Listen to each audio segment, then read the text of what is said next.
الله الرحمن الرحيم. الحمد لله رب العالمين والعاقبة للمتقين والصلاة والسلام على سيد الأنبياء والمرسلين سيدنا وحبيبنا وحبيب رب العالمين محمد وعلى آله وأصحابه ومن هدى بهديه إلى يوم الدين. قال الله تبارك وتعالى في كلامه المجيد والفرقان الحميد: أعوذ بالله من الشيطان الرجيم. بسم الله الرحمن الرحيم. وأطيعوا الله والرسول لعلكم ترحمون. وقال الله تبارك وتعالى: ما آتاكم الرسول فخذوه وما نهاكم عنه فانتهوا واتقوا الله إن الله شديد العقاب. آمنت بالله صدق الله مولانا العلي العظيم وصدق رسوله النبي الأمي الكريم ونحن على ذلك لمن الشاهدين والشاكرين والحمد لله رب العالمين. درود شریف پڑھ لیں. اللهم صل على سيدنا ومولانا محمد وعلى آل سيدنا ومولانا محمد صلاة تنجينا بها من جميع الأهوال والآفات وتقضي لنا بها جميع الحاجات وتطهرنا بها من جميع السيئات وترفعنا بها على الدرجات وتبلغنا بها أقصى الغايات من جميع الخيرات في الحياة وبعد الممات إنك على كل شيء قدير. اللهم صل على محمد وعلى آل محمد كما صليت على إبراهيم وعلى آل إبراهيم إنك حميد مجيد. اللهم بارك على محمد وعلى آل محمد كما باركت على إبراهيم وعلى آل إبراهيم إنك حميد مجيد. اللهم صل على محمد في أول كلامنا. اللهم صل على محمد في أوسط كلامنا. اللهم صل على محمد في آخر كلامنا. میرے عزیزو، پیارو، بزرگو، اللہ کے رسول پر ایمان رکھنے والے میرے دین عظیم بھائیو، جمعہ کی اہمیت اس اعتبار سے تو ہمارے دلوں میں بیٹھی ہوئی ہے کہ یہ رمضان المبارک کا آخری جمعہ ہے، اور الوداعی جمعہ کے نام سے لوگ اس کو یاد رکھتے ہیں، جبکہ اسلام میں اس کی کوئی حیثیت نہیں. ایسا تو ہے نہیں کہ یہ دنیا کے ختم کا آخری رمضان ہے اور آخری جمعہ ہے. جمعہ تو آتا رہے گا، رمضان بھی جب تک جو ہے چاند سورج باقی رہیں گے، جب تک اللہ رب العزت نے اس دنیا کے نظام کو چلانا ہے، آتا رہے گا. یہ بات اور ہے کہ ہم رہیں یا نہ رہیں.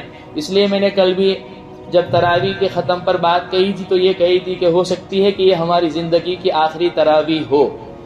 تو بہرحال انسان کا کوئی بھروسہ نہیں ہے کب کس وقت جو ہے چلا جاوے. لوگ کہتے ہیں کہ زندگی کا کوئی بھروسہ نہیں، موت کا کوئی بھروسہ نہیں. میں کہتا ہوں موت کا تو بھروسہ ہے، زندگی کا کوئی بھروسہ نہیں.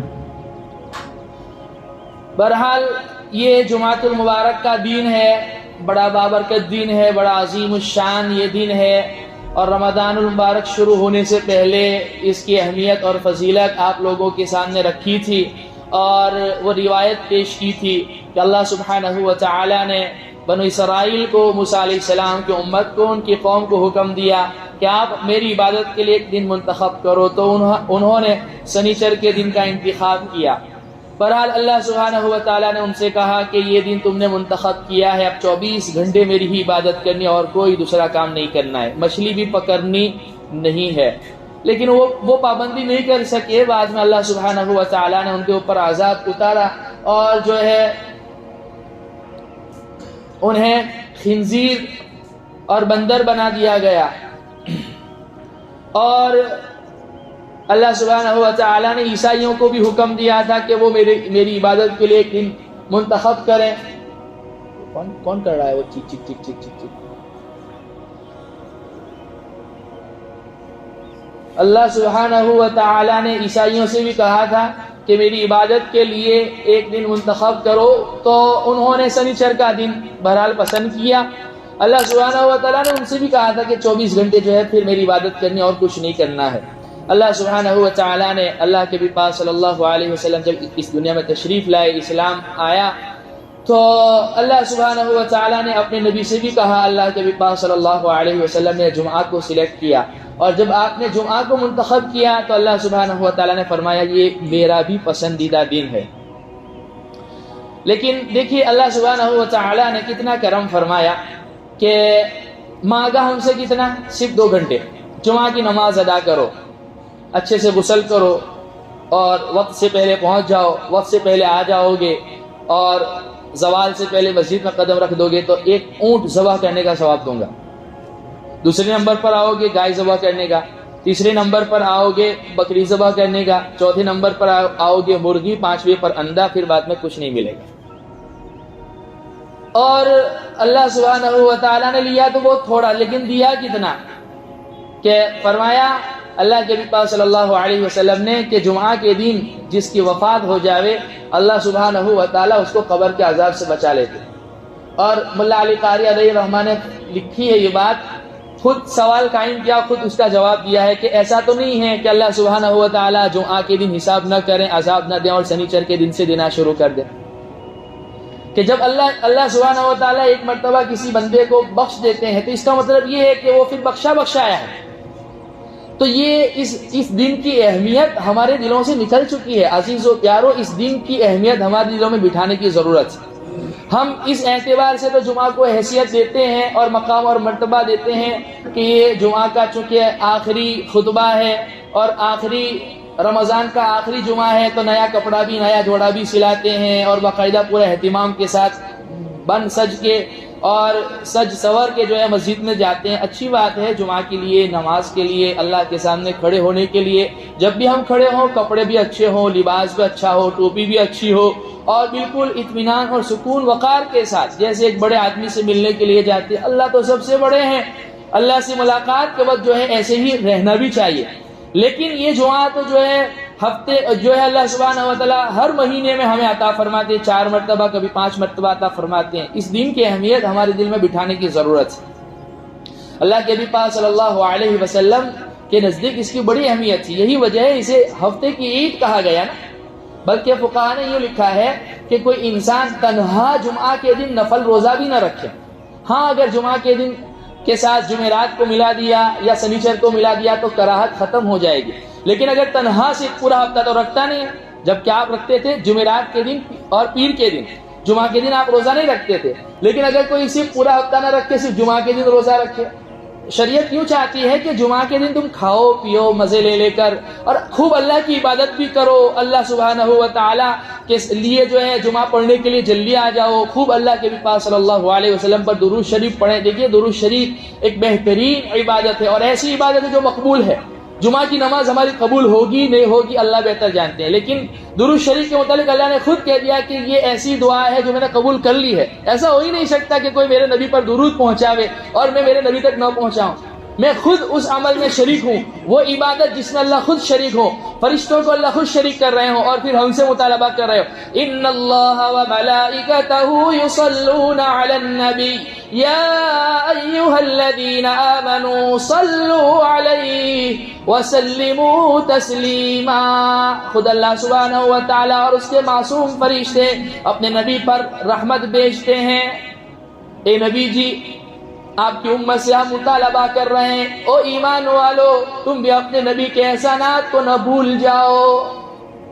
یہ وہ نبی ہے جو آخری خطبے میں، آخری حج میں، آخری ایام میں میدان عرفات میں 4 گھنٹے 5 گھنٹے مسلسل تمہارے لیے رویا ہے، طائف میں دھکے پتھر تمہاری خاطر کھائے ہیں، بچیوں کی 2 بچیوں کی طلاق بیک وقت صحیح ہے برداشت کی ہے تمہاری خاطر، پیٹ پر پتھر باندھے ہیں تمہاری خاطر، اپنا وطن عزیز مکہ چھوڑا ہے تمہاری خاطر، تو تمہارا بھی حق بنتا ہے کہ تم اپنے نبی پر درود شریف پہنچاؤ۔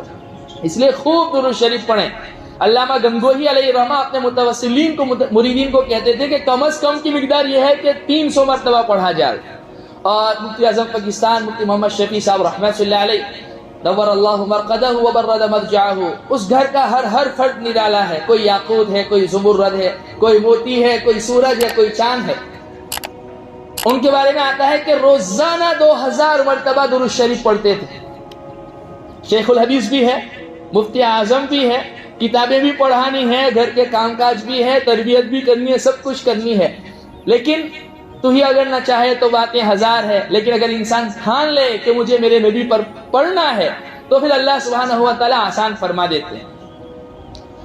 تو بہرحال جو ہے یہ رمضان المبارک کا ہو سکتا ہے کہ شاید آخری دن ہو, تو اس لیے ایک بہت پیاری دعا ہے جو ہمیں مانگنی چاہیے. اللہم لا تجعلہ آخر العہد من صیامنا ایاہ, اے اللہ ہمارے اس رمضان کو, ہمارے ان روزوں کو ہمارے حق میں آخری نہ بنا.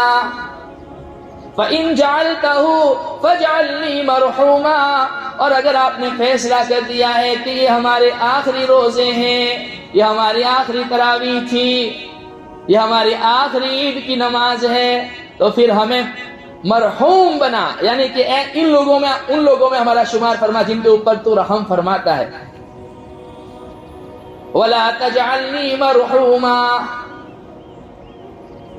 اور وَلَا تَجْعَلْنِي مَحْرُومًا, اور ان لوگوں میں ہمیں نہ بنا جو محروم رہ جاتے ہیں کہ رمضان بھی چلا گیا, آئندہ ملنا نہیں ہے, جھولی ہماری خالی کی خالی رہے. اس لیے یہ آخری روزہ ہے, اس کی خوب قدر کریں. اللہ صبح کا بھولا شام کو واپس آ جاوے تو جو ہے نا اس کو بھولا ہوا نہیں کہتے, اور اللہ سبحانہ و تعالیٰ تو بیٹھے ہی اپنے بندوں کی توبہ کو قبول کرنے کے لیے. اس لیے جو کچھ کمی کوتاہی ہو گئی, لغزشیں ہو گئی, ہم کو آدمی کو ہر ایک کو خود اپنا آپ پتا ہوتا ہے کہ میں کیا کر رہا ہوں, میں نے کیا گور کھلائے ہیں, کن لوگوں کو چکر کٹوائے ہیں, سب پتا ہے اسے. تو ان کو یاد کریں, اس کی تلافی کی کوشش کریں, اور خوب اللہ کے سامنے روئے اور گر گرائے. اور دیکھیے لیلۃ القدر کا سلسلہ تو وہ 5 راتیں طاق راتیں تو چلی گئی, کل کی رات بہت نورانی رات تھی. یوں محسوس ہو رہا تھا کہ شاید کل کی رات لیلۃ القدر تھی. آسمان پر روشنی کا ہو جانا, ٹھنڈی ٹھنڈی ہواؤں کا چلنا, سورج کا پہلی کرنیں جو ہوتی ہیں بغیر شعاع کے ٹکیا کا نکلنا, سمندر کے کھارے پانی کا میٹھا ہو جانا, یہ کچھ علامتیں بزرگان دین نے بتلائی. لیکن لیلۃ القدر کو تلاش کرنا پڑتا ہے. 21, 23, 25, 27, 29 فکس نہیں ہے. لیکن لیلۃ الجائزہ جو آج کی رات اگر چاند ہو جاوے تو انعام کی رات جس کو کہا گیا ہے احادیث میں, یہ جو ہے نا فکس ہے. اس کو جو ہے اس میں بھی خوب عبادتیں کرنی چاہیے, خوب اللہ سے دعائیں مانگنی چاہیے. مرد حضرات ہمارے شاپنگ میں لگ جاتے ہیں اور مستورات ہماری سیویاں بنانے میں, شیر خورما بنانے میں لگ جاتی ہے, جبکہ اللہ سبحانہ و تعالیٰ فرماتے ہیں یہ تو تمہاری مزدوری لینے کی رات ہے, تمہارے مزدوری لینے کا دن ہے. مہینے بھر تم نے روزے رکھے میرے لیے, تراویح پڑھی, زکات دی, مشقتیں اٹھائی, پابندیاں میں نے عائد کی دی, ان پابندیوں پر عمل کیا. کوئی بندہ اگر 29 دن کسی آدمی کے پاس محنت بھرا, مشقت بھرا کام کرے اور 30ویں دن جاب چھوڑ کے چلا جائے, اس سے بڑا بیوقوف کوئی ہو سکتا ہے؟ تو اگر آج کی رات عبادت میں نہ گزارے تو ہم سے بڑا بیوقوف کوئی ہو سکتا ہے؟ عید کے دن عید کی نماز پڑھ کے سو جاؤ ظہر تک, ظہر کے بعد پھر ظہر پڑھ کے سو جاؤ عصر تک, کوئی مسئلہ نہیں, لوگوں کو مبارکبادیاں بعد میں دینا, لیکن آج کی رات عبادت میں گزارو. اور اللہ سبحانہ و تعالیٰ سے دعا کرو, اے اللہ رمضان تو چلا گیا, جو ہے ہم سے جو کچھ کمی کوتاہی ہو گئی معاف فرما, اور ہماری کمیوں کوتاہیوں کی وجہ سے آئندہ ہمیں فجر کی نماز سے محروم نہ رکھ, ظہر کی نماز سے محروم نہ رکھ, 5 وقت کی نماز سے محروم نہ رکھ. تیرا کوئی حکم میرے سامنے آ جاوے اور میں اس کو ادا کرنے میں جھجک محسوس کروں, ہچکچاؤں, ایسا نہ ہو. آپ کے احکامات آپ کے نبی کے طریقوں کے مطابق میں ادا کروں, اس کی ادائیگی میرے لیے آسان فرما. اللہ سے مانگنا پڑتا ہے تب اللہ دیتے ہیں. ماں بھی اس وقت تک بچے کو دودھ نہیں پلاتی جب تک چھوٹا بچہ روتا نہیں. اس لیے اللہ کے سامنے بچے بن جائیں, خوب روئیں, گر گرائیں, خوب مانگیں. ہم لوگ مانگتے تو ہیں لیکن دنیا مانگتے ہیں, آخرت کو بھی مانگتے ہی نہیں. اللہ سے اپنا دیدار مانگنا چاہیے, اللہ کے نبی کا پڑوس مانگنا چاہیے, اللہ کے نبی کا دیدار مانگنا چاہیے, اللہ کے نبی کے ہاتھوں جام کوثر مانگنا چاہیے, اور اللہ کے نبی پاک صلی اللہ علیہ وسلم کی شفاعت مانگنی چاہیے, حرمین شریفین کی زیارت مانگنی چاہیے. یہ ساری چیزیں ہیں جو مانگنے کی ہے. روپیہ دے دے, پیسہ دے دے, بنگلہ دے دے,